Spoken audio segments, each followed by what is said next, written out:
Mabini, Batangas, formal nang ipinagkaloob ang isang bagong service vehicle para sa pamunuan at mga residente ng barangay Pulong Balibaguhan sa bayang ito kamakailan.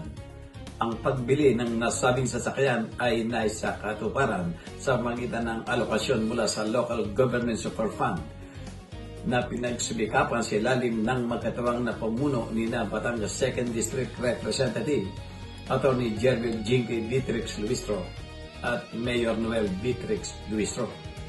Layunin ng proyektong ito na mas pagtibayan ng serbisyo publiko sa antas ng barangay at tiyakin na mas mabilis, epektibo at maagap na matutugunan ang mga emergency at pangangailangan ng komunidad.